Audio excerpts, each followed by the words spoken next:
2011નું વર્ષ વિદાય લઈ રહ્યું છે. માત્ર ગણતરીના દિવસો બાકી છે અને આગામી 2012નું વર્ષ રૂમઝૂમ કરતું આવી રહ્યું છે. બીજી બાજુ શહેર પર નજર કરીએ તો વડોદરા શહેરની અંદર ગુનાખોરીનો આંક દિન પ્રતિદિન વધી રહ્યો છે. અછોડાતોડ, ચોરી, લૂંટફાટ, ખૂન અને વડોદરા શહેરની અંદર ધમધમતા દારૂના અડ્ડાઓ અને જુગારની હાટડીઓ કદાચ આ વર્ષની સાક્ષી પૂરે છે. ઘણા બધા એવા બનાવો બન્યા જેના કારણે શહેરીજનોની ઊંઘ હરામ થઈ ગઈ. તસ્કર ટોળકી વડોદરા શહેરના અલગ અલગ વિસ્તારમાં ત્રાટકે છે અને રોજ બિંદાસ ચોરી કરીને પલાયન થઈ જાય છે. 2-3 દિવસના અંતરે કોઈ પણ મહિલાના ગળામાંથી અછોડો તૂટતો જોવા મળે છે. વડોદરા શહેરની અંદર ખૂનના બનાવો પણ વધી રહ્યા છે. મુકેશ હરજાની જેવો નામચીન કુખ્યાત ગુનેગાર ચોક્કસપણે વડોદરા શહેરમાં ત્રાટકીને ગોળીબાર કરીને કોઈની હત્યા કરીને ફરાર થતો પણ જોવા મળે છે. રફીક ગાયની હત્યા ખુલ્લેઆમ ફતેગંજ વિસ્તારમાં થતી જોવા મળે છે અને હત્યારાઓ ફરાર થઈ જાય છે. લાલજી જેવો ઈસમ ખુલ્લેઆમ વાડીની અંદર દારૂની હાટડી ચલાવે છે, દારૂનો મોટો વેપલો કરે છે, પોલીસ આખાડા કાન કરી રહી છે. લાલજી જેવા નામચીન બુટલેગરો ખુલ્લેઆમ વિસ્તારમાં ફરી રહ્યા છે, પોતાની અંગત ટોળકી ઊભી કરીને ખુલ્લેઆમ વિસ્તારમાં દારૂનો વેપલો કરી રહ્યા છે. આ પણ એક સનાતન સત્ય છે. સુભાનપુરા વિસ્તાર, ઇલોરા પાર્ક, પાનીગેટ, પાઉચાવાડ કે કોઈ પણ વિસ્તારમાં નજર કરીએ તો દારૂની હાટડીઓ ધમધમતી જોવા મળતી હશે. ચોક્કસપણે આની પાછળ હપ્તાનું રાજકારણ હોઈ શકે, યા બીજી કોઈ મેલી રમત હોઈ શકે, યા રાજકીય દબાણ, યા પછી કોઈ રાજકીય દબાણ જોતું જોવા મળે. પરંતુ આ વાત એક સનાતન સત્ય છે કે વડોદરા શહેર ગુનાખોરીમાં અવ્વલ નંબરે રહ્યું હતું. દિન પ્રતિદિન ગુનાખોરીનો આંક વધી રહ્યો છે. શહેરીજનોને હંમેશા સલામતીનો અનુભવ થઈ રહ્યો છે. મહિલાઓ સોનાની ચેઇન પહેરીને વહેલી સવારે કે મોડી સાંજે બહાર નીકળતા થરથર કાપી રહી છે. 2011ને વર્ષની અંદર ગુનાખોરી ખૂબ મોટા પ્રમાણમાં જોવા મળી.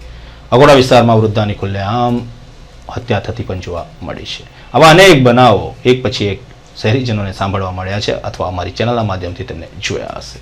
ગુનાખોરીના આંકને ડામવા માટે પોલીસ ચોક્કસપણે પ્રયત્ન કરતી હશે, પરંતુ પોલીસ કરતાં આવા તસ્કરો, ચોટાઓ અને ખૂનીઓ વધારે સફળતા પ્રાપ્ત કરે છે. આ એક સનાતન સત્ય છે. 2011નું વર્ષ વિદાય લઈ રહ્યું છે.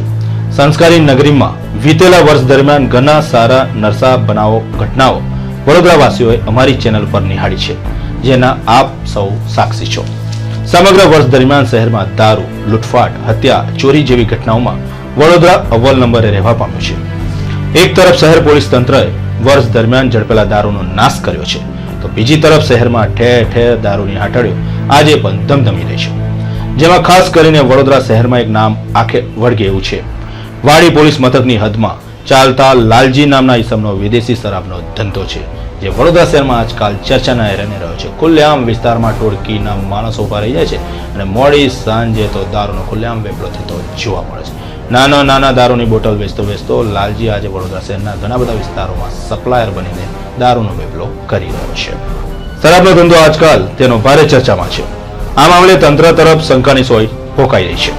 બીજી તરફ કેટલાક અઠંગ વાહન ચોરો ઝડપાયા છે. તેની સામે દર અઠવાડિયે સરેરાશ 4 થી 5 વાહન ચોરીના ગુનાઓ પોલીસના ચોપડે પર નોંધાય છે.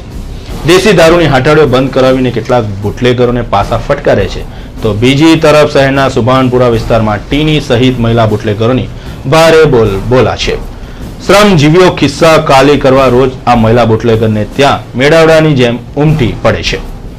શહેર પોલીસે કેટલાક અછોડાતોડોને પકડ્યા છે, પરંતુ વર્ષ 2011 અછોડાતોડ માટે વડોદરા ભારે ફળદાયી નીવડ્યું હોવાનું કહેવાય છે.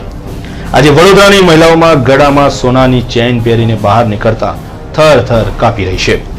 નાના જુગારધામો પર રેડ કરીને પોલીસ કામગીરી કર્યાનો સંતોષ માને છે, જ્યારે શહેરમાં ક્લબો અને મોટા માથાઓના જુગારધામો ખુલ્લેઆમ ધમધમી રહ્યા છે.